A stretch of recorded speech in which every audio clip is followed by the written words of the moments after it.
시청자 여러분 안녕하십니까? 8월 30일 금요일 JCN 모닝뉴스 시작합니다. 말도 많고 탈도 많았던 제8대 울산시 의회가 후반기 원구성을 마무리하고 어제부터 실질적인 상임위원회별 활동에 들어갔습니다. 이번 후반기 상임위원회는 기존 환경복지위원회 명칭이 문화복지환경위원회로 변경되는 등 소관 업무도 바뀌고 위원들도 새로운 얼굴로 바뀌었습니다. 전우수 기자가 보도합니다. 의장 선출 문제로 파행을 거듭했던 울산시 의회가 후반기 첫 임시회 개회와 함께 29일부터 본격적인 의정 활동에 들어갔습니다. 울산시의회 기본조례에 따르면 시의회 의원 정수는 총 22명, 이 가운데 상임위원회 위원 정수는 의회 운영위원회와 행정자치위원회, 문화복지환경위원회, 산업건설위원회에 각 5명, 그리고 교육위원회 6명입니다. 의회 운영위원회는 의회 운영에 관한 사항을 효과적으로 협의 조정하기 위해 4개의 상임위원회 부위원장들이 맡습니다. 현재 의회가 많이 혼란스러운 상황이지만 운영위원장으로서 의원들 간 화합, 소통을 위해 적극 나설 것이며 행정자치위원회와 문화복지환경위원회는 후반기 들어 상호 소관 업무 분야를 조정해 새롭게 시작했습니다. 행정자치위원회는 울산시의 기획 행정 분야를 주로 맡습니다.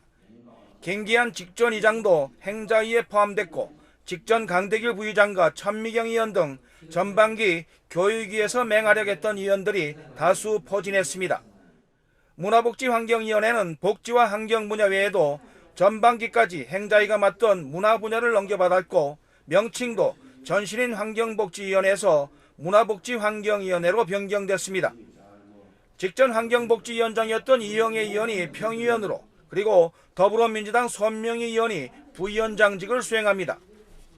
시민의 중심으로 또 소통이 제일 중요하니까 소통하면서 우리 행자위원님들하고 같이 우리 시의 또 살림살이도 꼼꼼히 잘 챙기고 문화 쪽이 더 추가되어서 일이 많아졌습니다. 우리 그 의원들이 5명이 똘똘 뭉쳐서 열심히 잘해서 울산시의 보탬이 될 수 있도록. 산업건설위원회는 울산시 건설주택국과 교통국, 미래전략국 등의 분야를 맡습니다. 직전 교육위원장이었던 홍성우 의원이 평의원으로 가세했습니다. 산업도시 울산의 지속적인 발전과 교통도로 등 도시 인프라 확충을 위해 상임위 소속된 의원들과 함께 최선을 다해 성실하게 의정활동하겠습니다.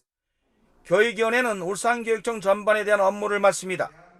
의장 직무가 정지된 이송영 의원이 전반기에 이어 교육위원회에서 활동하게 됐고 김수정 제2부의장 그리고 상임위 배정에 이견을 보였던 문석주 의원도 가세했습니다. 전반기 2년의 경험이 있기 때문에 그 경험을 바탕으로 해서 우리 아이들을 위해서 좌우가 아닌 중립의 가치를 지키는 그런 울산 교육이 될 수 있도록. 파행 장기화로 인해 시민들의 눈총 속에 시작된 임시회는 오는 9월 6일까지 10일간 울산시 제2의 추가 경정 예산안 등 모두 74건의 안건을 심의 의결하게 됩니다. 후반기 첫 임시회에서 시의원들은 과연 얼마나 내실없고 충실한 의정활동으로 시민들의 우려의 시선을 불식시킬 수 있을지 주목됩니다. JCN 뉴스 전우수입니다.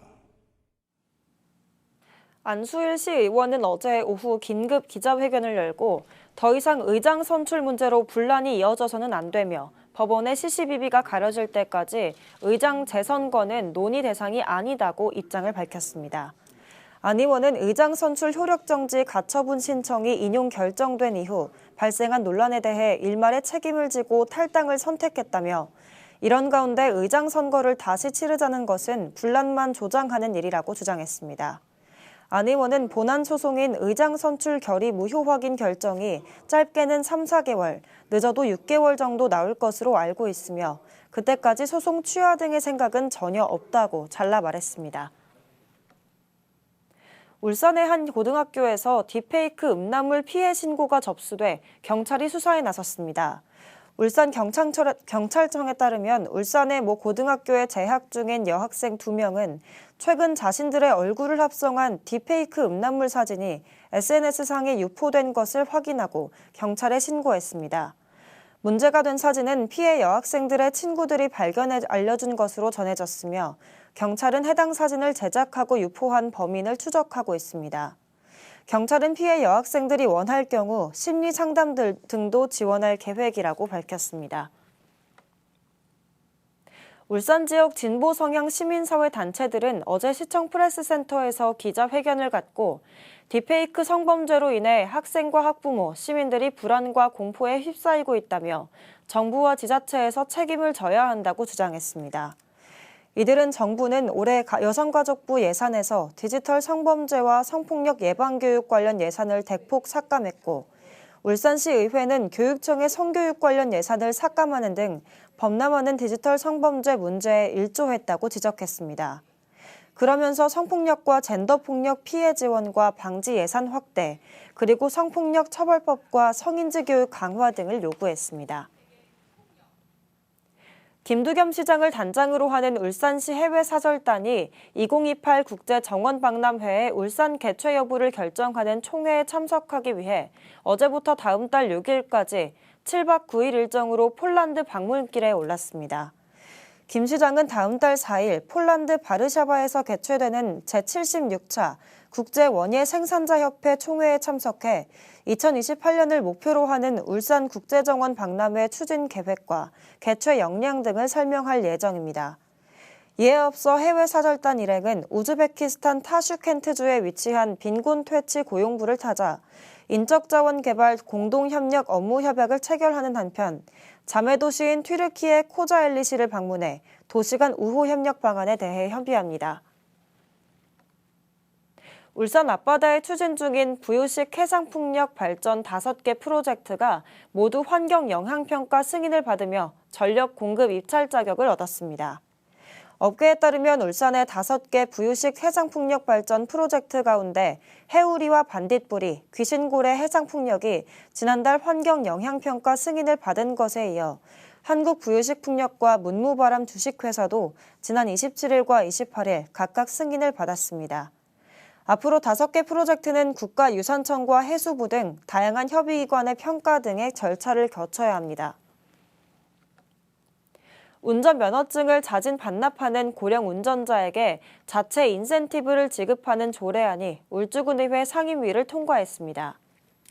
울주군의회 한성환 의원이 발의한 해당 조례안은 울주군에 거주하는 65세 이상 운전자가 운전면허증을 자진 반납할 경우 대중교통 이용 경비를 지원하는 내용을 담았습니다. 조례가 제정되면 면허를 자진 반납하는 울주군 지역 고령 운전자의 경우 울산시가 지급하는 10만 원 상당의 선불 교통카드 외에 울주군이 추가로 지급하는 50만 원 상당의 인센티브를 받게 됩니다. 울산의 혼인율과 출산율이 모두 늘어난 걸로 나타났습니다. 통계청에 따르면 올해 상반기 울산의 혼인 건수는 2,459건으로 전년 동기 대비 11.9% 늘었습니다. 반면 올해 상반기 울산의 출생아 수는 2,600명으로 지난해 같은 기간 2,663명보다 2.4% 감소했습니다. 울산 지역 아파트 전세가가 37주 연속 상승했습니다. 한국부동산원에 따르면 8월 넷째 주 울산 지역 아파트 전세가는 한 주 전보다 0.03% 올랐습니다. 구군별로는 동구가 0.05%로 가장 많이 올랐고 남구와 북구가 각각 0.03%, 중구가 0.02%, 울주군은 0.01% 올랐습니다. 한편 아파트 매매가는 보합세를 보였습니다. 지난 20일 태풍 종다리가 울산을 덮친 날 울산 곳곳이 국지성 극한호우로 침수되면서 큰 피해를 낳았죠. 특히 바닷가 상습 침수구역의 경우엔 만조까지 겹치면서 대책이 없다고 합니다. 마침 이날 한 차량은 물에 잠겨 폐차까지 하게 됐는데 천재지변으로 책임을 미루기에는 개인에게는 억울한 일인 것 같습니다. 누구 책임인지 대책은 없는지 전동은 기자가 취재했습니다. 손진식 씨는 지난 20일 출근길에 나서다 온산 한국제지 앞 상습 침수구역에서 자동차 침수 사고를 당했습니다. 자동차 침수 피해가 심해 폐차를 할 수밖에 없었는데 당장 출근을 해야 하기 때문에 적지 않은 돈을 주고 중고차를 구입했습니다. 손 씨는 보상안을 찾기 위해 김해국토관리사무소에 문의했지만 개인이 울산지검에 배상 신청을 하라는 답변이 돌아왔습니다. 정비공사에서는 엔진이 고착됐다 해가지고 바로 수리 불가라 해가지고 폐차장으로 보냈죠. 그날 바로.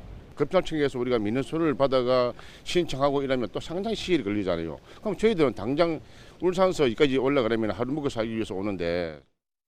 상습 침수구역이 된 이유는 주변보다 지형이 낮아 우수가 집중되는 상황에서 만조까지 겹치면 최종 배수지인 바다에서의 높은 수위로 인한 압력 때문에 해수가 역류하기 때문입니다. 지난 20일 침수 때도 호우와 만조가 겹친 상태였습니다. 지난 2021년에도 해당 구역에 한 건의 침수가 발생했고 피해 구제책은 고스란히 개인의 몫이 됐지만 근본적인 원인 해결은 아직 먼 일입니다. 김해국토관리사무소 관계자는 근본적인 문제 해결을 위해선 최종 배수지로의 해수 유입 차단 시설 및 배수장 신설이 필요하지만 관계 기관과의 협의가 필요해 당장 조치를 취하긴 어렵다고 말했습니다. 김해국토관리사무소는 매년 우기를 대비해 국도변 배수로 정비, 배수관 준설 등을 실시하고 있지만 호우와 만조가 겹치면 손을 쓸 수 없는 상황. 상습 침수 구역에 대한 근본적인 해결이 되지 않고 있는 가운데 피해는 고스란히 애꿎은 시민들의 몫이 됐습니다. JCN 뉴스 전동훈입니다. 울산시 선거관리위원회는 다가오는 추석을 맞아 정치인 등이 명절 인사 명목으로 금품을 제공하거나 국회의원 선거 당선 사례를 하는 등 위법 행위가 발생할 우려가 있다고 보고 예방 단속 활동에 들어갔습니다. 울산시 선관위는 각 정당과 국회의원, 지방의원, 자치단체장 등에게 추석 명절 관련 공직선거법을 안내하는 한편 공정한 선거 질서를 훼손하는 기부 매수 행위 등 주요 선거 범죄에 대해서는 광역조사팀 등 단속 인력을 총동원해 신속 엄중하게 조사 조치할 방침입니다.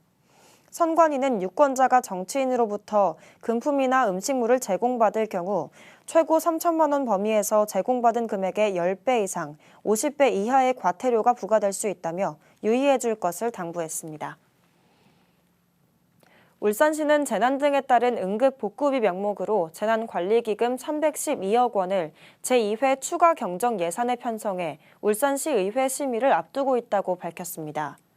울산시는 공공분야 재난예방사업과 재난관리를 위해 매년 보통세 평균액의 1%를 의무적으로 적립해야 하지만 아직 확보하지 못한 재난관리기금이 312억 원에 달해 이번 추경을 통해 기금을 확보하기로 했습니다.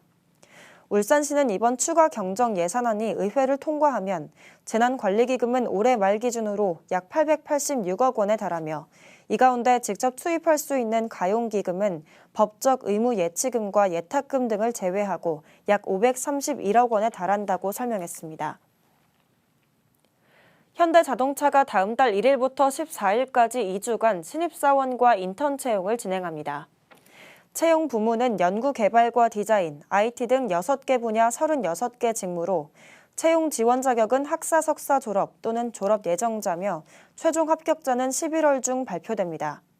현대차는 신입 채용과 더불어 직무 중심의 채용 전환형 인턴십 프로그램 지원서 접수도 같은 기간에 진행합니다. HD현대중공업은 임직원들에게 일상적인 안전활동 참여를 독려하기 위해 카카오페이와 손잡고 HD안전페이를 도입했다고 밝혔습니다. HD안전페이는 모바일 앱에서 안전 작업 지시와 현장 위험성 평가, 안전 제보나 점검, 안전 교육 등에 참여하면 포인트를 제공하는 제도로 임직원이 현장 위험 사항을 앱을 통해 제보하면 1000포인트를 받을 수 있습니다. 적립한 포인트는 카카오페이 포인트로 전환이 가능하며 카카오페이 가맹점에서 현금처럼 사용할 수 있습니다. 울주군이 발전소 주변 지역 주민과 기업들을 대상으로 융자 지원 사업을 시행합니다. 지원 대상은 발전소 주변 지역인 울주군 온양읍과 서생명에 공고일 기준 1년 이상 거주한 주민이나 기업입니다. 울주군은 주민복지지원금으로 가구당 최대 2천만 원씩, 기업 유치 지원금으로 기업당 최대 5천만 원까지 낮은 금리로 지원한다고 밝혔습니다. BNK 경남은행이 올해 금융회사 지역 재투자 평가에서 최고 등급을 받았습니다. 특히 울산과 경남 지역에서 5년 연속 최우수 등급을 받은 B&K 경남은행은 자금 공급과 서민 대출 지원 등 다양한 항목에서 높은 점수를 받았으며 울산에서 5년 연속 최우수 등급을 받은 건 B&K 경남은행이 유일한 것으로 전해졌습니다. 울산 남구 관내 위생업소 121곳이 위생서비스 평가에서 최우수 등급을 받았습니다. 남구청에 따르면 지난 4월부터 2달 동안 숙박업소와 세탁업 등 총 440곳을 대상으로 실시한 공중위생 서비스 평가에서 121곳이 100점 만점에 90점 이상을 받아 최우수 등급인 녹색 등급을 획득했습니다. 남구청은 녹색 등급을 받은 업소에는 종량제 봉투 지원 등 인센티브를 제공할 계획이라고 밝혔습니다. 울산지방해양수산청이 하반기 항만시설물 유지보수를 실시합니다. 이번 하반기 유지보수에서는 오는 9월부터 2달 동안 울산신항 남항 방파호환과 중앙 방파제 등에 설치된 울타리와 안내 표지판을 추가 보강하고 출입물 등을 정비할 예정입니다. 해수청은 긴급 보수가 필요할 경우 유지 보수 기간 외에도 수시로 유지 보수를 실시하겠다고 밝혔습니다. JCN 모닝뉴스를 마칩니다. 함께해 주신 여러분 고맙습니다.